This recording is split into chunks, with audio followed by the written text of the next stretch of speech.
The question is, as on the order paper, I now call Sir John Whittingdale. Thank you, Madam Deputy Speaker.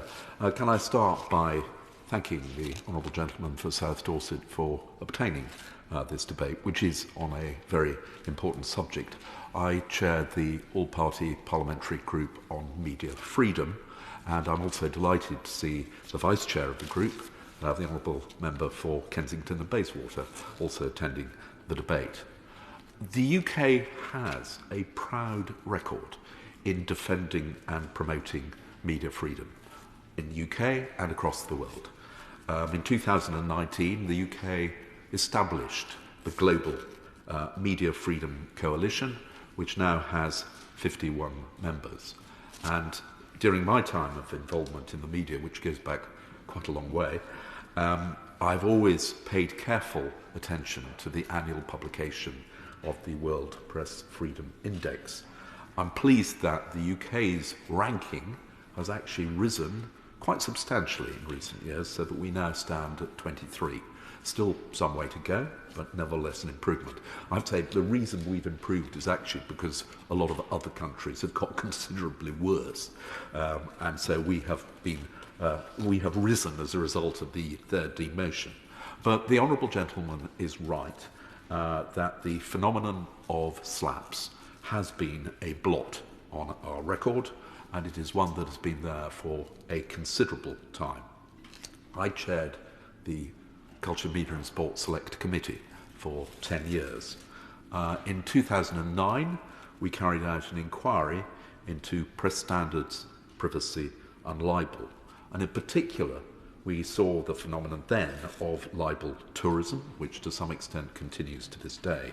So we heard about, for instance, the case of Dr. Rachel Ehrenfeld, a US academic who had written a book, Funding Evil, How Terrorism is Financed and How to Stop It. The book appeared in the United States. It had no British edition. 23 copies were obtained in the United Kingdom by ordering it over the internet. Despite that, a Saudi businessman named in the book took legal action against Dr. Ehrenfeld in the UK courts and was awarded considerable damages on the basis that Dr. Ehrenfeld did not defend the action in a court which she saw as having no jurisdiction over the matter. It was that which led to the introduction of the Libel Terrorism Protection Act 2008 by the New York State Legislature, which basically said that residents of New York did not have to abide by foreign courts' judgments in this particular area.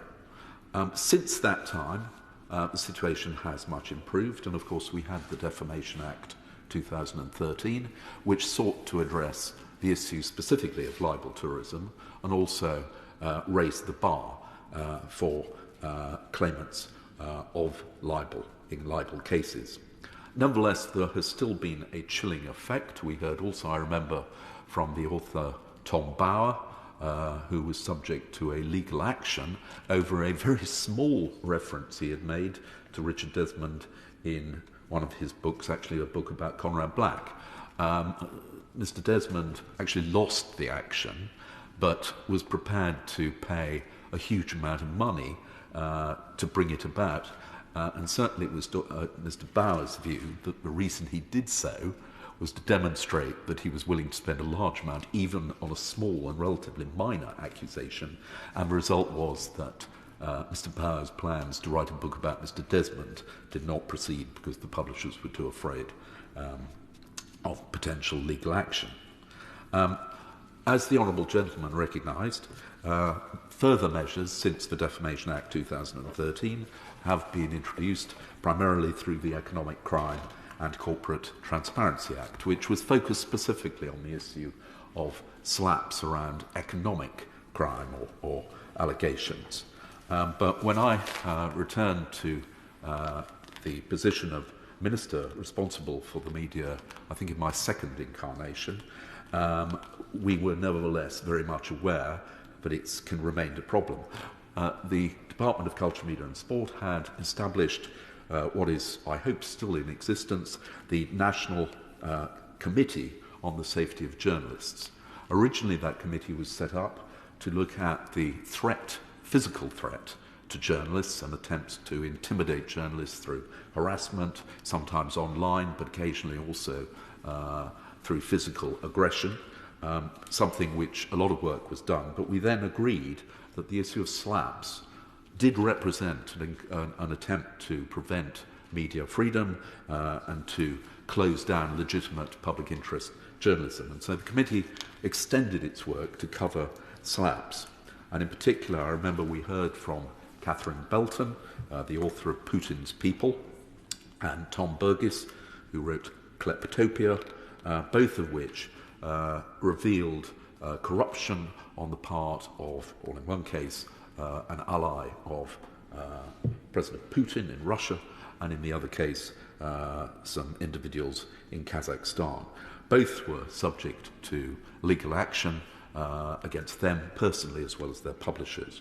And perhaps the most appalling example, which was debated in this House at length, was the discovery that Yevgeny Prigozhin, the founder and leader of the Wagner Group, had actually been allowed to circumvent the sanctions that had been placed on him in order to bring a legal action against the director of Bellingcat, who had rightly identified him as the leader of the Wagner Group.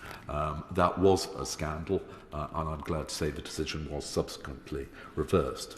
But it was interesting that, again, somebody as notorious as that had chosen to bring an action in the UK.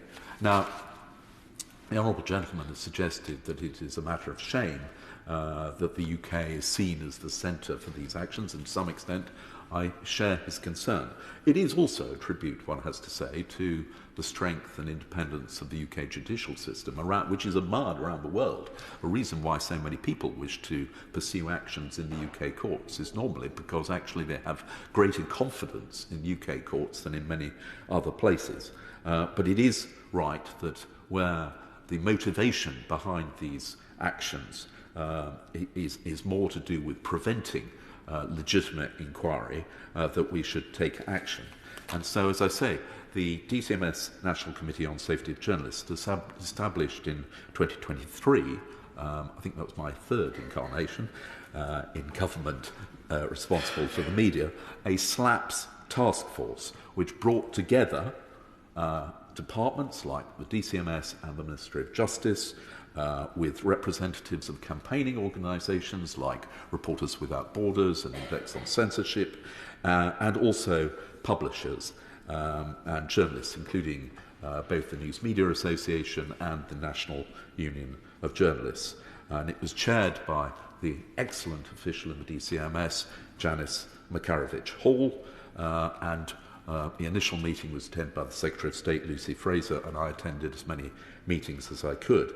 And that led to a lot of work being done in terms of trying to understand the prevalence of SLAPs, producing guidance for journalists, examining the legal ethics and what more might be done, both by the Solicitors Regulation Authority and the Bar Standards Boards, to try to make sure that law firms did not take on cases for which there was no real justification other than an attempt to shut down journalism, and to raise awareness. And 4 meetings of that task force took place. I don't know whether it still exists. I hope very much it does, but I'd be interested to hear from the government about what work has continued under this government, because a lot was done under the last. And of course, as the Honourable Gentleman rightly recognised, Wayne David brought forward a bill which was prepared in government to tackle the issue of SLAPs. It was amended during its passage to strengthen it, and had reached the House of Lords, but obviously was unable to get to the statute book due to the general election.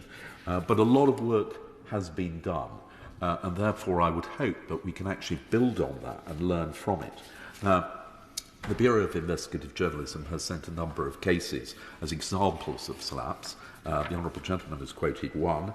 I don't want to use privilege to cite individual places, but I think there is more of a concern that this is happening in a number of areas, and we need to address legislative change. At the same time, it is important to recognise that individuals have a right to defend themselves against what are untrue and unfounded accusations. That is as much a fundamental part of liberty as is the freedom of speech.